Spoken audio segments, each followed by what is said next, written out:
A millionaire heard knocking coming from the trunk of his car in the empty parking lot. When he opened it, he found a homeless girl hiding inside, whispering desperately, "Don't make a sound, they'll hear us." He thought it was madness, but when she explained the reason, his heart stopped. The silence was a heavy shroud in the underground parking garage of the Sterling Tower. For Arthur, a man accustomed to the incessant noise of success, the emptiness was both a relief and a source of anxiety. It was almost 10 p.m., an hour when only the most dedicated or the most solitary still inhabited the skyscraper of glass and steel. He was a bit of both. The echo of his Italian leather shoes on the polished concrete was the only sound accompanying him, a lonely rhythm amidst rows of empty spaces. Paranoia, an unwelcome companion in recent weeks, made the hairs on his neck stand up. The veiled threats arriving in anonymous emails had settled in his mind like a shadow, turning every dark corner into a potential hiding place for an unseen enemy. He adjusted his tie, an automatic gesture to reassert the control he felt he was losing. His car, a gleaming black sedan, awaited him on the second sublevel, a sanctuary of luxury and security. As he walked down the ramp, the air grew colder, denser. The fluorescent lights hummed, casting a pale, sickly glow on the concrete floor. Arthur squeezed the key fob in his pocket, the cool metal against his fingers. He just wanted to get home, lock the door, and shut out the world he had built, a world that now seemed to want to turn against him. That's when he heard it, a faint sound, almost imperceptible. He stopped, his heart giving a painful lurch in his chest. Was it his imagination? He waited, motionless, holding his breath. Tap, tap, tap. It wasn't his imagination. It came from the direction of his car. It was a rhythmic, deliberate sound, muffled by the car's body. His blood ran cold. The first image that came to mind was an animal, maybe a stray cat that had hidden in the engine for warmth. But the sound was coming from the back, from the trunk. His instincts, honed by weeks of fear, screamed danger. Could it be a trap, a device? His body tense, he approached slowly, his eyes scanning the shadows between the concrete columns. The garage was deserted.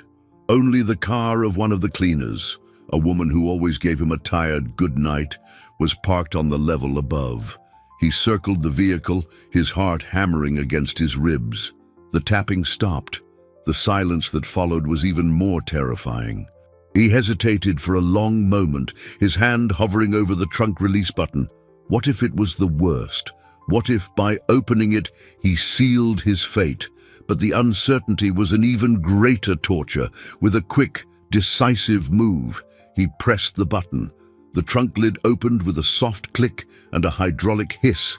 Arthur took a step back, his body braced for whatever was inside, but nothing jumped out. Nothing exploded. What he saw left him breathless, paralyzed by a mixture of shock and confusion that halted all his thoughts. Curled up between a first aid kit and his gym bag was a little girl. She couldn't have been more than 6, with tangled dark hair and a face smudged with soot.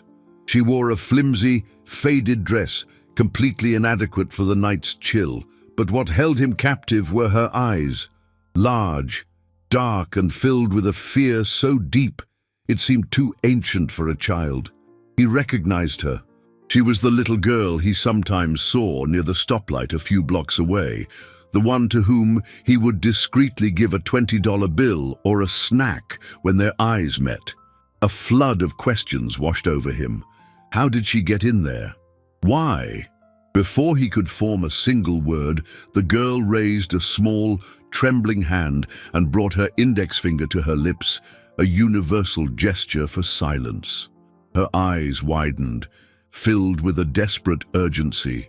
And then, in a whisper that was barely a breath of air, she said, "Don't make a sound. They might hear us."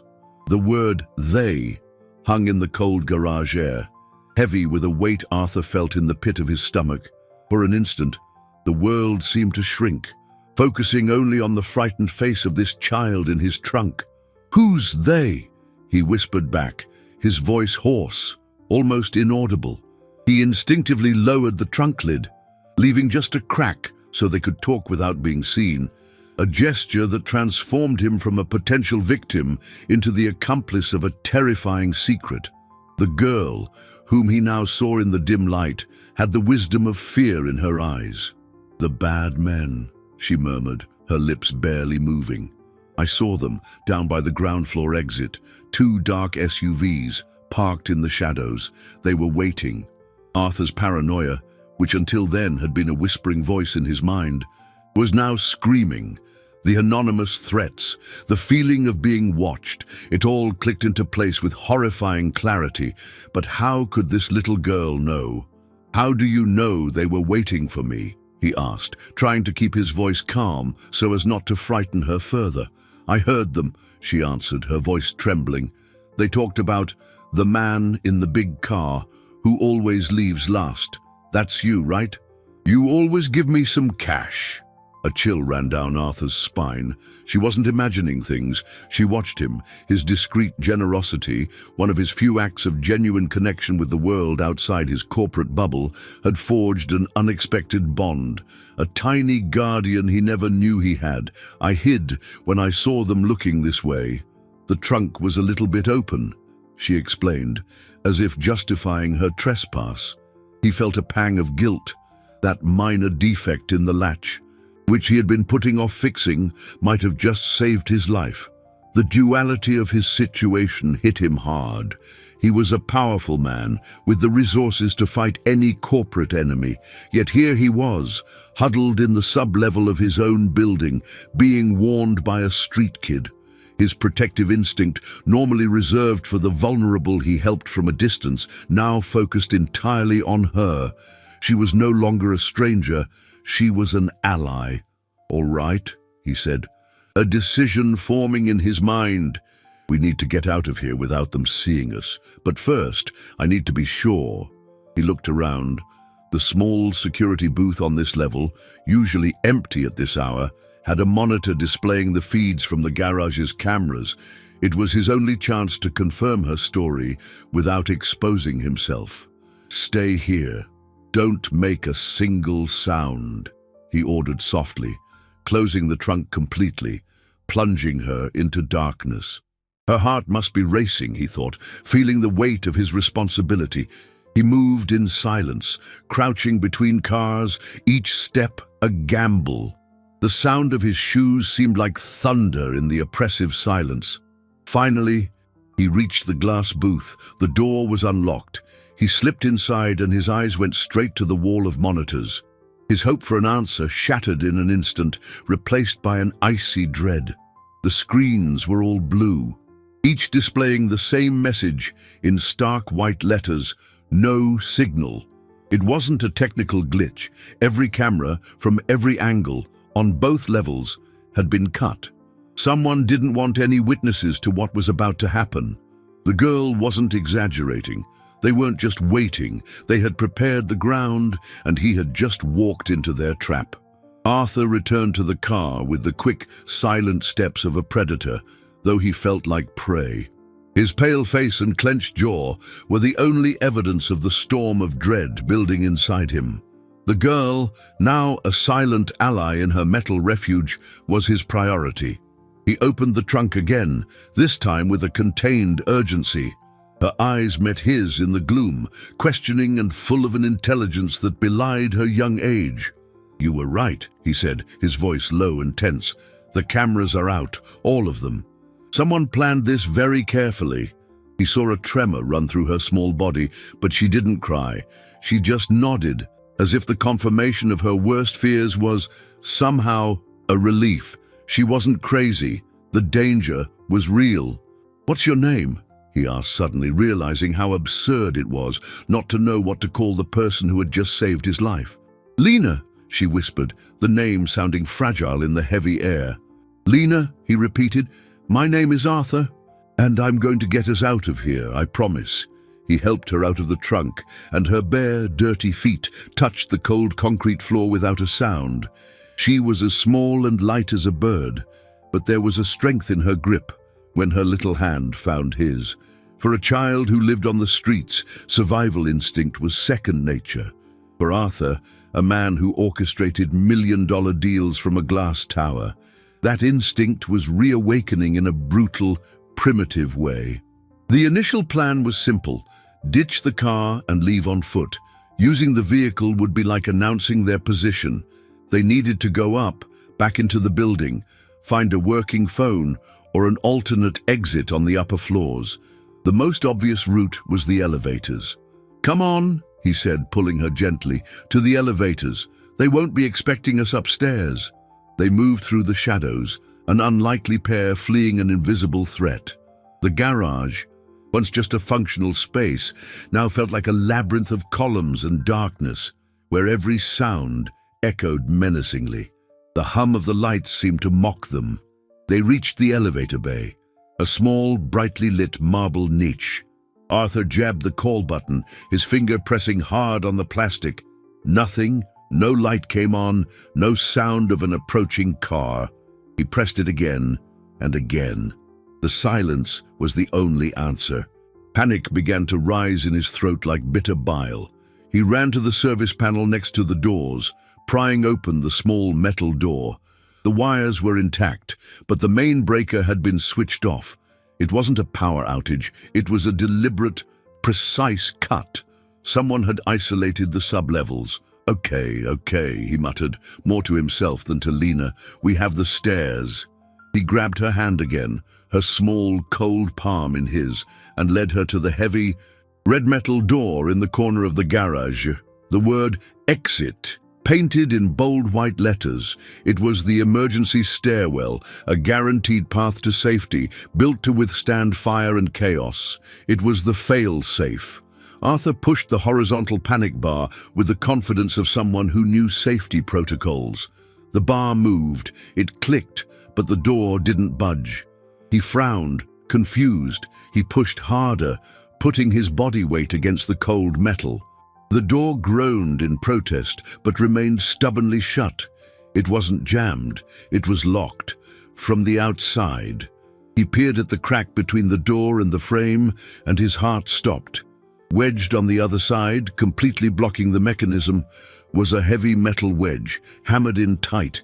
They weren't just being waited for downstairs, they were caged. The metal door remained inert, a cold, impassive barrier. For a moment, Arthur felt a wave of impotent fury. He wanted to punch the steel, to scream into the void, but the sound of his own heartbeat in his ears held him back. He looked down at Lena. Her eyes were fixed on the metal wedge that trapped them, understanding the gravity of the situation with a clarity no child should possess. Seeing her fear mirror his own, Arthur's anger transformed into an icy determination. Panic was a luxury he couldn't afford. He was the adult. He was the protector. He needed to project a calm he was far from feeling. "Don't worry," he said, his voice sounding surprisingly steady. "There are other ways. This is a big building." He led her away from the door, putting himself between her and the final proof that they were cornered. He retreated to the center of the corridor, his mind working furiously, discarding options with the speed of a supercomputer. Leaving through the vehicle ramp was suicide. Elevators, dead. Emergency stairs, blocked. What was left? Ventilation ducts, too big for him. Maybe not for her, but the risk was immense. He wouldn't put her in that danger. While his logical mind searched for an engineering solution, his heart wrestled with a darker question. Who? Who hated him enough to plan something with such diabolical precision? Disabling cameras, sabotaging elevators, blocking exits. This required inside knowledge. Someone who knew his routine, his habits, the building's layout. "They knew I'd be alone," he muttered, the thought escaping aloud. "They knew I'd be the last one to leave." It was then that Lena's small voice cut through the silence. "They knew you were working on the Helios initiative." Arthur froze, turning slowly to face her. The Helios initiative was a top-secret project, known only to his innermost circle of directors. It was the reason he had stayed so late for the past 3 nights. "What did you say?" he asked, crouching to meet her eyes. "I heard one of them on the phone," she explained, the memory sharp in her focused face. "He said, 'Don't worry, he's not leaving until he finishes the Helios paperwork. We've got all the time in the world.'" The revelation hit him like a punch to the gut. The paranoia that had plagued him wasn't baseless, and the enemy wasn't just outside the gates. They were inside. Someone on his team, someone he trusted, had betrayed him, serving up his life and his secrets on a silver platter. The sense of violation was almost worse than the physical fear. He stood up, his mind spinning with the faces of his colleagues, every smile now seeming like a mask. Who was it? Rick, his ambitious VP, Helen, his longtime assistant who knew his every move. Distrust was a poison, and it was already beginning to spread. But there was no time for that now. The priority was survival. He pulled out his cell phone, the last hope for contact with the outside world. As expected, the screen read, "No service." The thick concrete walls of the sublevel acted as a Faraday cage, blocking any signal. They were completely cut off, in absolute silence, left to their own devices. Despair began to creep through his defenses. They were trapped in a concrete tomb, waiting for the monsters outside to decide to come in. Just when the darkness seemed absolute, Lena's hand squeezed his tighter. "I think I know another way," she whispered, her eyes shining in the gloom. "A way nobody uses, but it's really dark, and it stinks." Lena's words were like a lighthouse in a dense fog of despair. Arthur stared at her, a mix of skepticism and hope warring within him. "What way?" he asked, his voice laced with an urgency he could barely conceal. She pointed to a distant, dark corner of the garage, an area he normally ignored, where the fluorescent lights seemed to have given up fighting the shadows. It was where the maintenance staff stored their equipment and where the large industrial dumpsters were kept before being hauled away. "Back there," she said, "there's a little metal door. It looks like a closet, but it's not. It goes to the tunnels." The word tunnels sent a shiver down Arthur's spine. He knew the building's basic layout, but the subterranean service systems were another world, a maze of pipes and wires he'd never had reason to explore. "How do you know about this?" he asked, genuinely curious. This slip of a girl who barely reached his waist seemed to have a secret map of the city etched in her mind. "Sometimes, when it rains really hard, I hide in here," she confessed in a low voice, as if revealing a transgression. "One day I saw Manny, the old janitor, coming out of there. He told me it's a shortcut to the boiler room in the next building." Manny, an elderly man who had worked in the building for over 30 years before retiring last year, a loyal, invisible employee who knew every crack and secret of this concrete giant, and Lena, in her silent explorations, had become the heir to that knowledge. It was a chance, a dangerous, uncertain chance, but it was the only one they had. They moved toward the dark corner, the blackness growing thicker with every step. The smell Lena had mentioned grew stronger, a damp odor of dust, oil, and something faintly sour. Arthur used his phone's flashlight to light the way, the beam cutting through the gloom to reveal a tangle of buckets, old brooms, and stacked cardboard boxes. And there, almost completely obscured by a dusty tarp, was the door. It was small, made of rusted metal with no handle, just a small recessed pull. It looked like it hadn't been opened in years. Arthur felt a surge of gratitude for this child. Without her, he would have died here, just yards from an escape route he never would have known existed. He pulled the handle. The door protested with a sharp groan that echoed through the silent garage. They both froze, listening. No sound, no movement. They were alone, for now. Arthur pulled the door open a little wider, revealing pitch-black darkness and a puff of cold, musty air. "Are you sure about this, Lena?" he asked, staring into the dark abyss.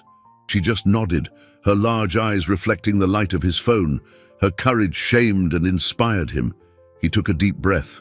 "All right," Stay right behind me. Hold onto my jacket and don't let go no matter what." He entered first, his body stooped, the phone's light sweeping across damp brick walls and a packed dirt floor. It was a maintenance tunnel, low and narrow, with thick pipes running along the ceiling and walls. The air was heavy and hard to breathe. They moved forward slowly, the only sound the scuff of their feet on the uneven ground and the distant drip of water. The beam of light danced ahead, creating monstrous shadows that leapt on the walls. Lena's hand was clamped onto his suit jacket with surprising strength. She didn't complain about the dark, the smell, or the cold. She just followed, a silent, trusting presence at his back. After what felt like hours but was likely only minutes, the tunnel opened into a small junction with 3 possible paths. Arthur stopped, uncertainty paralyzing him. Which one to take? A wrong choice could lead them to a dead end or worse, back where they started. He turned to Lena, hoping for some sign of recognition, but she was staring at the ground, her face pale, her eyes wide with fear. He followed her gaze. On the dusty floor, partially scuffed but unmistakable in the phone's light, were footprints, fresh ones, and they weren't theirs. The beam from Arthur's phone trembled, dust motes dancing in the air like tiny ghosts over the footprints. They weren't Lena's small, bare tracks, nor the imprints of his expensive shoes. They were the thick, grooved soles of work boots, fresh enough that the edges were still sharp in the damp earth. Someone had been here recently. The air in the tunnel seemed to grow heavier, colder. The feeling of escape was replaced by the horrifying suspicion that they might be walking straight into a second trap. Arthur pulled Lena behind him, his body forming an instinctive shield. His mind raced. Had the men upstairs guessed their plan, or was someone else involved, someone who knew these secret paths as well as old Manny? "Which way now?" he whispered, his voice taut. He turned to Lena, no longer as an adult guiding a child, but as a commander consulting his most valuable scout. In this dark, subterranean world, her experience was worth more than all his millions. Lena didn't answer immediately. Her large, serious eyes scanned each of the 3 tunnels ahead. She crouched, her little finger hovering over the tracks, not quite touching. Then she looked at the dust accumulated at the entrance of each passage. "That one," she said, pointing to the middle tunnel. "The spider webs are whole at the entrance of the other 2, but on this one, they're broken, and the footprints go that way." Arthur hesitated. Following the footprints seemed like madness. "But doesn't that mean they're waiting for us up ahead?" he argued, his logic fighting her instinct. "It means they already passed through," she corrected him softly. "And they didn't come back. If they were waiting, they would have covered their tracks." The wisdom in that simple observation silenced him. She was right. These weren't subtle men. They were thugs. They had passed through, likely on a hasty search, and moved on. Trusting Lena was the biggest risk and the only hope they had. "All right," he said, "let's go," but slow and absolute silence. They entered the middle tunnel, one step at a time. The passage felt narrower than the last, and the smell of mildew was stronger. Every 30 feet, Arthur would stop, switch off the flashlight, and listen in the total darkness. Nothing but the dripping water and the thud of their own hearts. Suddenly, a distant metallic sound echoed through the tunnel from above. A clang. They froze. Then voices, muffled, indistinct, but undeniably human. Salvation or damnation was close. They continued, moving with agonizing caution, until they saw the source of the light and sound, a rusted metal grate in the ceiling, about 10 feet up. The weak light of a single bulb filtered through it, along with the fragments of the voices. Arthur found a recess in the wall where thick pipes crisscrossed, creating a makeshift ladder. "Get on my shoulders," he whispered to Lena. "Try to see what's up there." With the agility of a cat, she scrambled up his body and steadied herself on the pipes. Peeking through the grate, she was still for a long moment. When she climbed down, her face was pale. "It's the cleaning lady," she whispered, her eyes wide. "Maria, she's on the phone." A knot formed in Arthur's stomach. "Maria, The woman with the white hair and tired smile who always wished him a good night. The image didn't fit. "What is she saying?" he asked. She said, "They're not in the car. The boss says to check the service tunnels." The girl, "If you find her, bring her too. She saw too much." The betrayal was a physical blow, leaving Arthur breathless. It wasn't just one of his executives. It was the cleaning lady, the most harmless, omnipresent figure in the building. She was their eyes and ears. And now, Lena was no longer an accidental witness. She was a target.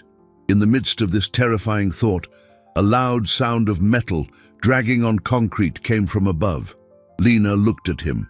Panic stamped on her face. Arthur helped her climb up again to look. He saw her stiffen, her small hand flying to her mouth to stifle a gasp. Slowly, the faint light from the grate began to diminish, swallowed by a growing shadow, until it was blocked completely. A final noise, a dull, heavy thud, and the darkness engulfed them completely.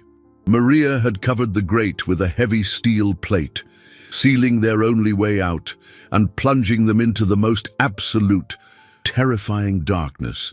The darkness that swallowed them was unlike anything Arthur had ever experienced. It wasn't the soft dark of a bedroom at night, but a physical, oppressive blackness that pressed on his eyes and seemed to suck the air from his lungs. The final thud of the metal plate on the grate still echoed in his ears, the sound of their hope being sealed shut. For a long moment, the only sound in the tunnel was Lena's ragged breathing beside him. Panic, cold and sticky, threatened to overwhelm him, but the sound of the girl's fear anchored him to reality. He reached out in the blackness, his hand finding her small, trembling shoulder. "It's okay," he lied, his voice sounding hollow in the profound silence. "We're okay." He had to believe it, even if every instinct screamed otherwise. The revelation about Maria had destabilized him. The gentle-looking woman he greeted every day was a key player in the conspiracy. How many times had she watched him, noting his hours, cleaning his office while her eyes scanned documents on his desk? The betrayal was so deep, so unexpected, it shook the very foundation of his perception of the world. The enemy didn't have one face. It had many, some of them disguised in tired smiles and servile gestures. They were trapped, with hunters who knew the terrain closing in. To stay put was to wait for the end. To go back was impossible. The only option was to move forward, into the dark unknown of the tunnel. He switched his phone's flashlight back on, but this time the light seemed dimmer, more vulnerable, a tiny pinprick of defiance against an infinite blackness. The beam revealed the damp walls and the uncertain path ahead. "Lena," he said softly. "Manny, did he ever say where this tunnel leads exactly?" Lena sniffled, fighting to control her fear. He said, "It comes out in the boiler room of the old building." The old building. It was an adjacent red brick structure, a relic of a bygone industrial era that Arthur's company had bought years ago but never renovated. It was derelict, slated for demolition. It was a desperate gamble, but it was the one they had. "Then that's where we're going," he declared, trying to inject a confidence he didn't feel into his voice. They walked for what felt like an eternity, the monotony of the tunnel fraying their nerves. The path began to slope upwards, and the air grew slightly drier. Arthur felt the muscles in his back tense, expecting at any moment to hear the sound of footsteps approaching from behind. Suddenly, the tunnel ended abruptly at a brick wall, a dead end. The hope he had tried to nurture withered instantly. He ran his hands over the wall, desperate, searching for anything, a crack, a lever. Nothing, just cold, solid brick. They had made the wrong choice. They were trapped. Lena began to sob quietly beside him, the small, desolate sound echoing in the chamber of his failure. Arthur leaned against the wall, exhaustion and despair finally hitting him. He had failed. He had failed her. As his mind drowned in self-recrimination, his shoulder pressed against a particular section of the wall. He felt something, a slight give, almost imperceptible. He pushed away and pressed the same spot with his hands. One of the bricks moved inward. His heart leaped. He pressed the surrounding bricks. One by one, he found others that were loose. It wasn't a dead end. It was a hidden passage. With renewed adrenaline, he worked quickly, pulling out the loose bricks, creating a dark opening. His phone's light revealed a rusted metal ladder leading up into blackness. They had found it. The boiler room. With Lena on his back, he climbed the precarious ladder. With every rung, the smell of rust and burnt oil grew stronger. The ladder ended at a platform overlooking a cavernous space. And then he saw them. The boiler room was steeped in gloom, lit only by a single safety lamp hanging from the high ceiling, casting long, dancing shadows over the old, silent machinery.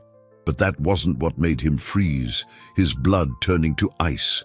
Standing in the center of the room, their backs to him, talking in low voices, were two men. And next to them, on a metal table, was an open laptop. The screen glowed in the dark, displaying not a business plan or an email, but the detailed security schematic of his building, with every camera marked in red. They weren't waiting in the garage. Here, in this forgotten sanctuary, was the real command center of the operation. Arthur shrank back into the darkness of the passageway, his heart pounding against his ribs. He held Lena tight, putting a finger to her lips, though he knew she wouldn't make a sound. Her instincts were sharper than his. The scene in the boiler room was a waking nightmare. These men weren't mere thugs. They were the brains, or at least the lieutenants, of the operation. The laptop with the security blueprints confirmed the depth of the infiltration. His paranoia wasn't paranoia. It was a horrifyingly accurate premonition. He crouched on the platform, using the darkness as cover, and strained to hear their conversation. The voices were low, but the echo in the cavernous room carried fragments to him. "He still hasn't come out. Maria confirmed the car is there," said one of the voices, rough and impatient. "But she lost them in the tunnels. The girl must have led him in there."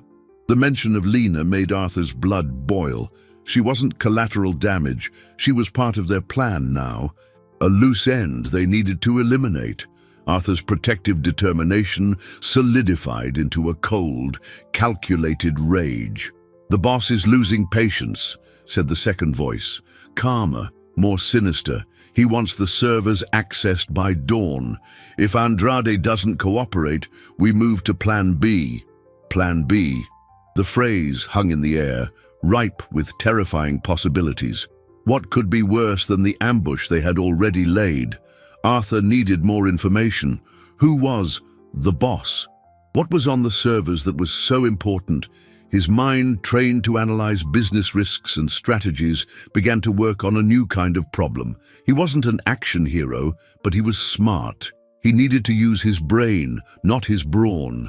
He glanced around the dark platform. There were old metal pipes leaning against the wall, rusted tools left behind, improvised weapons perhaps, but against two men who were likely armed, it would be suicide.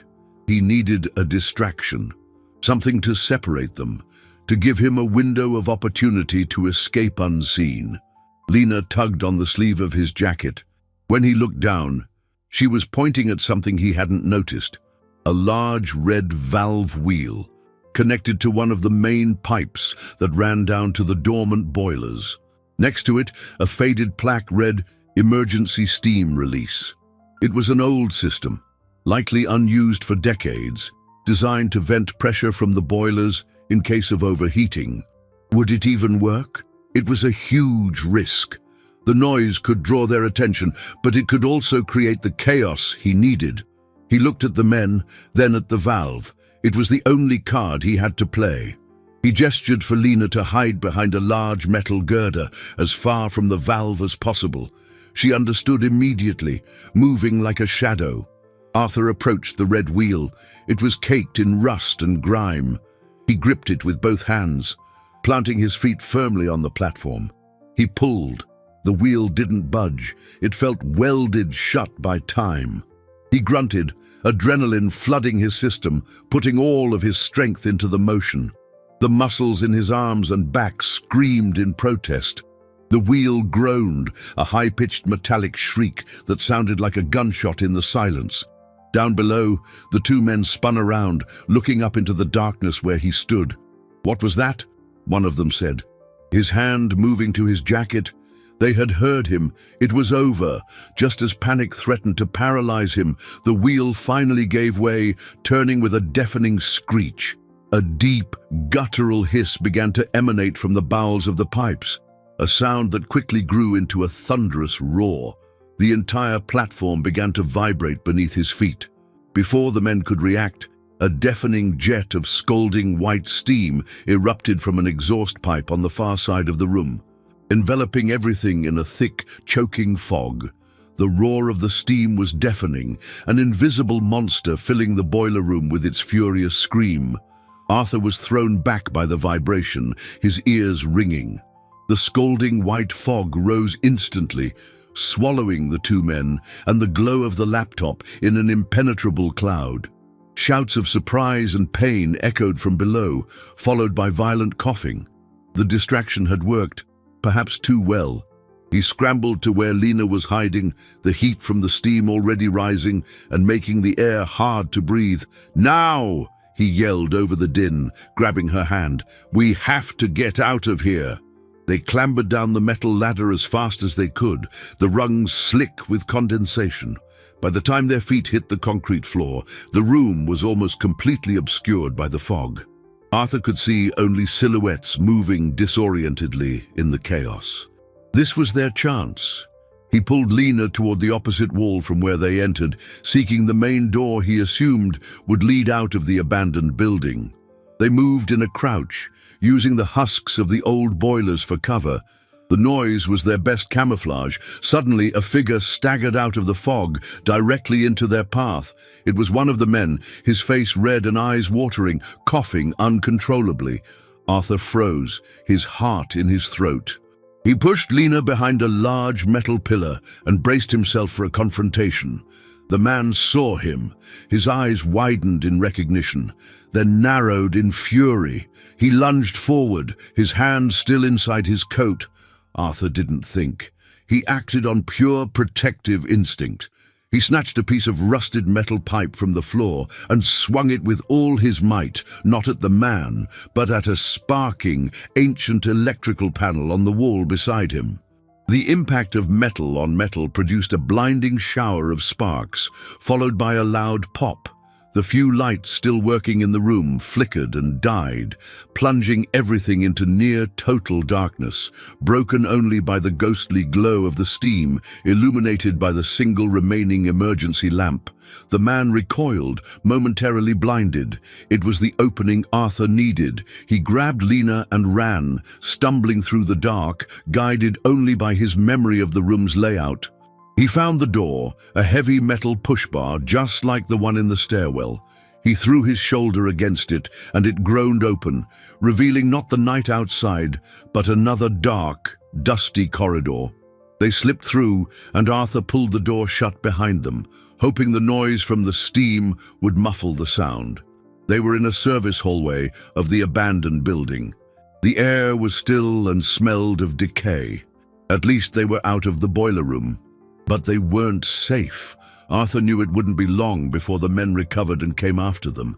He needed to find a way out, to the street, to the light, to safety. As he tried to decide which way to go in the dark corridor, Lena pulled his hand with renewed urgency. She wasn't looking ahead or behind, but down. In her other hand, which he hadn't noticed was clutching something, was a small object, a flash drive. She had snatched it from the table next to the laptop in the brief instant they passed it in the fog. Her large, serious eyes met his in the gloom, and she whispered, "I think this is important." Arthur took the small device, the cool plastic in his trembling hand. He had no way of knowing what was on it, but if it was next to a laptop displaying the secrets of his security system, it couldn't be anything good for his enemies. This little girl, with her quick thinking and silent courage, hadn't just found an escape route. She had stolen the enemy's weapon from right under their noses. But possessing that small object transformed them from fugitives into bearers of something their pursuers desperately wanted back. The danger had just escalated exponentially. Before he could fully process the significance of what she'd done, a loud bang of metal on metal echoed from down the hall. The boiler room door had been kicked open. "They're in here! Check everywhere!" a voice yelled, the rage making it almost unrecognizable. They had been too fast. The hunt was back on. The shout down the hallway was a starting gun. Arthur didn't hesitate. He pulled Lena in the opposite direction, running clumsily through the darkness. The beam of his phone's flashlight danced wildly, revealing a path littered with debris and dust. Behind them, the sound of heavy boots sprinting toward them was a drumbeat marking the rhythm of their panic. The flash drive in his pocket felt like it was burning against his skin, a beacon drawing the wolves. They rounded a blind corner and came upon a spiral service staircase, leading up into the blackness of the upper floors. It was their only option. Go up. Put as much distance as possible between them and their pursuers. The climb was torture. The metal steps, eaten by time, groaned and swayed under Arthur's weight. He was practically carrying Lena, who clung to him, her breath coming in small, frightened gasps. The voices below grew louder, echoing in the stairwell. "They went up! Go get them!" Arthur forced his legs to move faster, his heart hammering in his chest, the air burning his lungs. They climbed 1, 2, 3 flights, the derelict building revealing itself to be a vertical maze of decay. At each landing, locked doors or hallways leading into unknown blackness, there was no time to explore. The only way was up. On the 4th floor, he saw it. A window. It was caked with grime and boarded over, but through a crack, he could see the distant glow of city lights. Civilization was so close, yet it felt like another universe. The sight, however, gave him an idea, a risky one. He stopped on a dark landing, panting, and pulled Lena into a corner. "Listen," he said, his voice raspy. "We're going to split up." The fear in her eyes was like a knife in his heart, but he saw no other way. "It's the only way. They're after me. And this," he said, touching the pocket where the flash drive was. "You're small and you're fast. You know the shadows better than anyone. I need you to hide. Find a place where no one would ever think to look." Tears finally welled in Lena's eyes, tracing clean paths down her dirty face. "I know," she whispered, her voice thick. "I'm not leaving you." "You're not," he insisted, gripping her small shoulders. "You're going to save me. Again. When they pass, you go down and you get out of here. Find help. Show them what's on this." He pressed the flash drive into her hand and closed her fingers around it. "Can you do that for me?" For a long moment, she just stared at him, the conflict plain on her face. Then, the girl who survived on the streets took over. She wiped her tears with the back of her hand and nodded, her chin trembling but her eyes filled with a fierce determination. The sound of the boots on the steps was dangerously close now. "Go!" he ordered. "Now!" She turned and vanished into the darkness of a side hallway like a ghost. Arthur took a deep breath, his chest aching with the decision he'd just made. He turned and continued up the stairs, making as much noise as he could, yelling as if in exhaustion. "Up here! He's still going up!" the voice shouted from below. He was drawing them away from her. It was the only thing that mattered. He reached the top floor, the roof. The door was jammed, but with a desperate kick, he broke it open and stumbled out into the cold night air. The roof was a plateau of gravel and tar, surrounded by a low parapet. The city sprawled below him, a sea of glittering lights. Indifferent to his drama, he ran to the far edge, looking down into the dark alley many stories below. There was no escape. The door behind him burst open, and the two men stepped onto the roof, dark silhouettes against the city-lit sky. They didn't run. They walked slowly toward him, savoring the moment. "End of the line, Andrade," the calmer voice said, now dangerously close. "You gave us quite a run. Now, give us what the girl took." And maybe we'll make this easy on you." Arthur backed away, his body tense, trapped between his hunters and the deadly drop. He was unarmed, exhausted, and out of options. But as he looked at their faces, illuminated by the city glow, something unexpected happened. One of them he didn't know, but the other he knew very well. It was Rick, his vice president, his right-hand man, the man he'd considered a friend. The revelation hit Arthur with the force of a physical blow. Rick, the familiar face, now twisted into a mask of greed and contempt, was more shocking than any drawn weapon. The betrayal had a name, a face, a shared history of late-night meetings and trusting handshakes. "Rick," the word escaped Arthur's lips, a whisper of disbelief and pain. "Why?" Rick let out a short, bitter laugh, devoid of any humor. "Why? Because I'm tired of being your shadow, Arthur. Tired of doing all the dirty work while you take the bows and play philanthropist with our money. This company should have been mine." Every word was poison, rewriting years of shared history. The ambition Arthur had always seen as a quality in his VP was in fact a corrosive resentment, festering just beneath the surface. The boss the thug spoke of wasn't some powerful stranger, but the man standing a few feet away from him.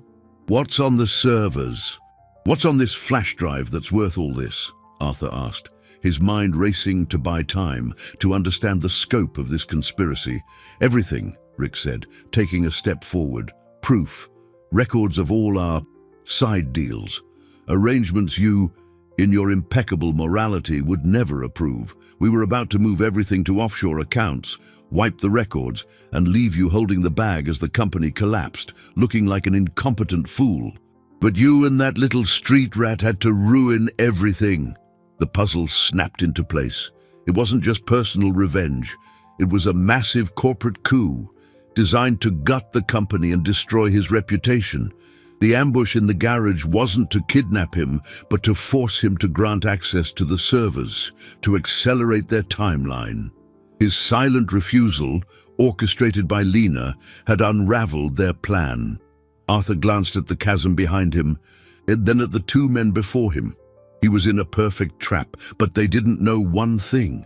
They didn't know that the proof they so desperately wanted was no longer with him. His only job now was to make sure Lena had enough time to get away. "You'll never get away with this," Arthur said, his voice steady, finding a strength he didn't know he possessed. The strength of a father protecting his child. "You can get me, but you won't get what you want." Rick smiled. A chilling, dead-eyed smile. "Oh, I think I will. We'll still find the girl. Maria's looking for her. Once we have her, you'll give us everything we want to keep her safe. Children are such an effective leverage." The veiled threat against Lena ignited a primal fury in Arthur. The facade of the civilized businessman crumbled, revealing something raw, more desperate. He wasn't going to wait to be taken. He was going to fight. He glanced to his side, at a pile of rusted rebar left from some forgotten construction. In one fluid, unexpected motion, he lunged for it, grabbed one of the metal rods, and spun to face his tormentors. The unknown thug drew a gun, but Rick held up a hand, stopping him. "No, no noise! I'll handle this myself." Rick shrugged off his suit jacket, revealing a physique Arthur had never suspected beneath the tailored suits. He was stronger, younger. Arthur's chances were slim to none. But he wasn't fighting to win, he was fighting for time. As Rick advanced, Arthur backed away, keeping the iron rod between them. His mind was with Lena, hiding somewhere in that dark, decrepit building. Was she safe? Had she found a way out? The sound of a siren far in the distance, a faint wail in the city's symphony, reached his ears. Was it his imagination, or had Lena made it?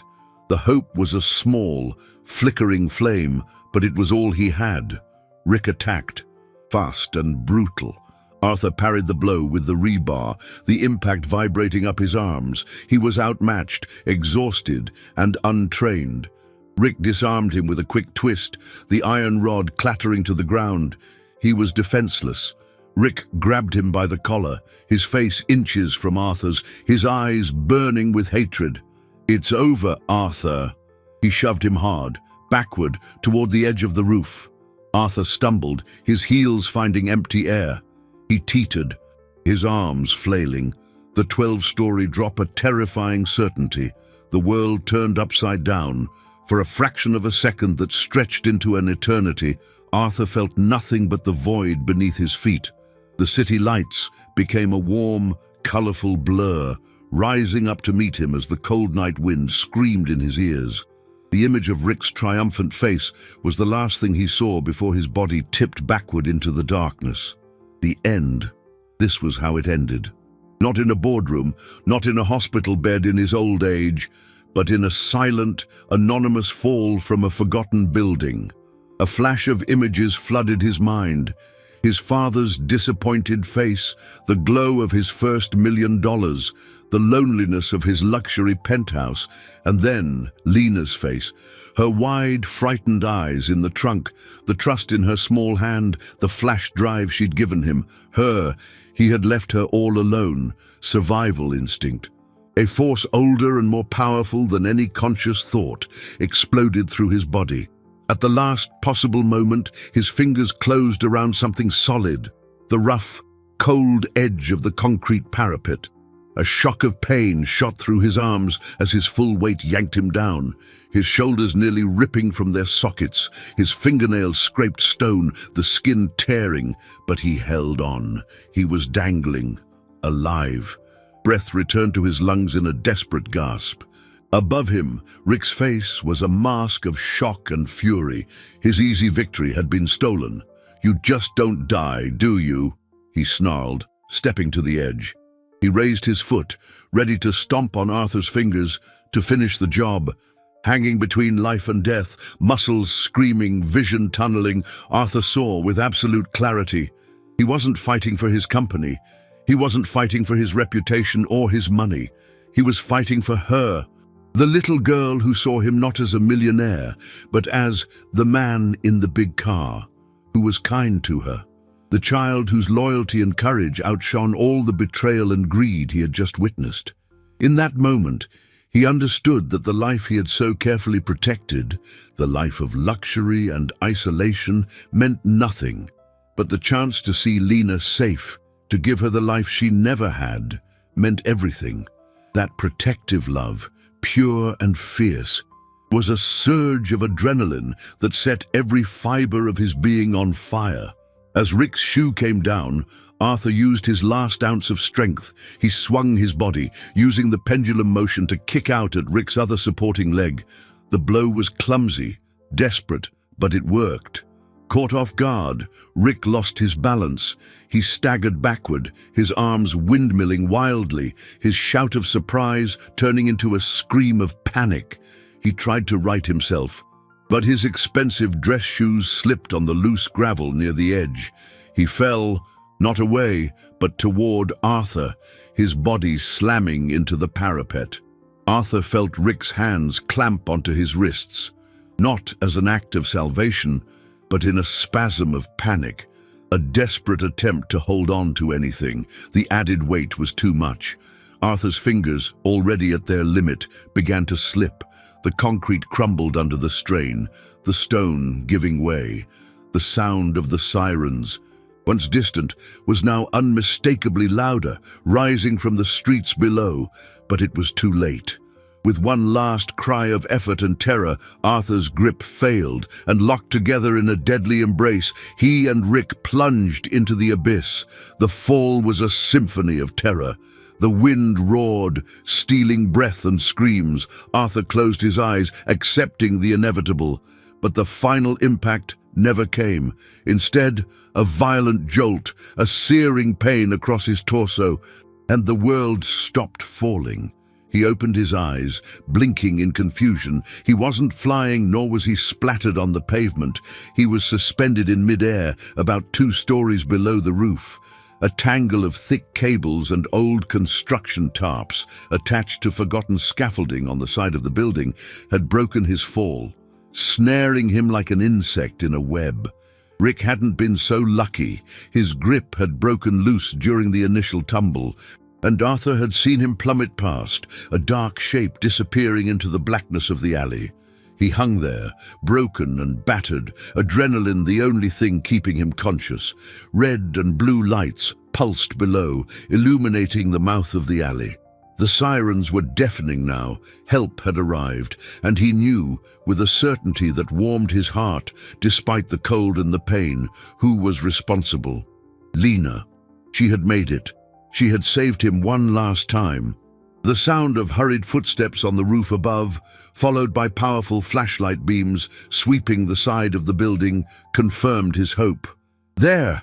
We got one!" a voice yelled. The light blinded him, but it was the most welcome sight of his life.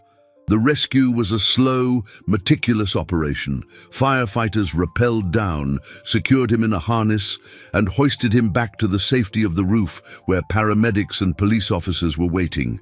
Every movement was agony, but the only thing on his mind was Lena. "The girl," he managed to say, his voice a raw croak as they laid him on a stretcher. "A little girl. Is she safe?" A police officer with a kind, weary face knelt beside him. "She's safe, Mr. Andrade. She's the one who called us, used a payphone 3 blocks from here. Bravest kid I've ever seen. Not only gave us the location, but she handed this over." The officer held up a small evidence bag. Inside it was the flash drive. As they carried him toward the ambulance, the world became a blur of flashing lights and concerned faces. He saw Maria being led away in handcuffs, her face pale and defeated. He saw Rick's body being covered with a sheet in the alley. He saw the remaining thugs surrendering on the roof. The conspiracy had crumbled. In the ambulance, wrapped in a foil blanket, the pain of his injuries beginning to register, he finally saw her. Lena was sitting in the corner, bundled in a wool blanket far too big for her, a cup of hot chocolate in her hands. A female officer sat beside her, speaking to her in a low, gentle voice. Their eyes met across the small space. No words were spoken. None were needed. In her eyes, he saw relief, fear, and an unshakable loyalty. In his, she saw a gratitude so profound, so overwhelming, it transcended anything money could ever buy. Their journey, which had begun in the terrified silence of a dark trunk, had ended under the spinning lights of salvation. The secrets on the flash drive, combined with Arthur's testimony and the confessions that followed, exposed the entire corrupt network. Rick and his secret partners had been siphoning millions, planning to frame Arthur for the fraud before disappearing. Other business owners, victims of the same scheme, finally saw justice. Arthur's company took a hit, the revelations shaking investor confidence, and a painful restructuring was necessary. But as he lay in his hospital bed, ribs broken and body aching, Arthur had never felt richer. He had lost a portion of his fortune, but he had found something infinitely more valuable. He had found a purpose. He had found a family. He asked to speak with social services the next day, the request clear and unwavering in his mind. He wanted to begin the process of adopting Lena. The girl who had hidden in his car to save him was no longer a stranger. She was his daughter. 3 weeks after that terrifying night, morning sun streamed into Arthur's office. But it wasn't the office at the top of the glass and steel skyscraper. It was a smaller, warmer space in a lower, more discreet building. The grand mahogany desk had been replaced with one of light wood, and instead of stock charts and financial reports, the wall displayed a series of colorful crayon drawings depicting a man in a suit and a dark-haired girl holding hands. Arthur looked at the drawings, a genuine smile spreading across his face.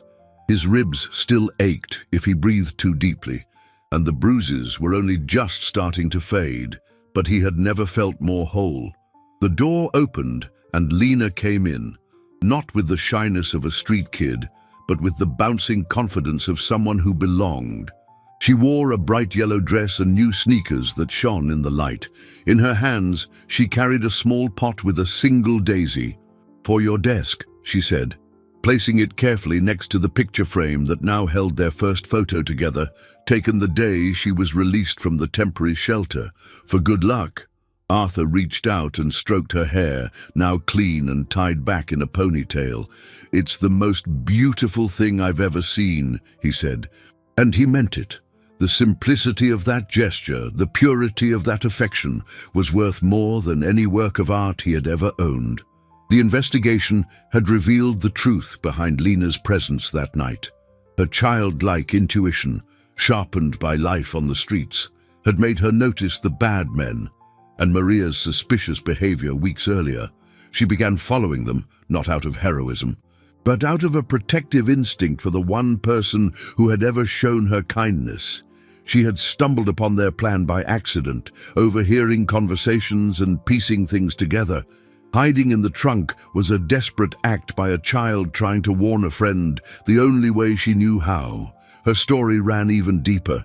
The ex-partners Rick had brought into the scheme were the same men who, years before, had ruined her father's small construction business with a fraudulent deal, leading to the disintegration of her family. Unknowingly, Lena hadn't just been saving Arthur, she was avenging her own family. The adoption process was moving forward smoothly. The authorities, aware of the extraordinary story that bound them, were expediting the proceedings. Arthur's life had been transformed. He sold his majority stake in the company, keeping only enough to live comfortably and secure Lena's future. He stepped away from the cutthroat corporate world that had nearly destroyed him and began dedicating his time and resources to a foundation to help homeless children, a foundation that Lena, with her innate wisdom, helped guide. The paranoia that once haunted him was gone, replaced by a cautious trust and a new sense of purpose. He no longer had to protect himself from invisible enemies, because now he had something to fight for in the open. That afternoon, they walked through a park together, the sun warming their faces. Lena held his hand, chattering about the school she would start next week, about the colors she wanted for her new room, about the dog they might get. Arthur listened to every word, every detail, as if it were the most important piece of information in the world. He was no longer just a millionaire, he was a father. He looked down at the girl beside him, the child who had entered his life hidden in the darkness of a trunk, and realized the irony. He thought he was offering her a rescue, a new life. But the truth was, she had rescued him. She had rescued him from the loneliness of his wealth, from the prison of his fear. She hadn't just saved his life, she'd given him one. The child found in his car was not the beginning of a nightmare, but the end of a long, lonely night and the start of a beautiful, unexpected dawn.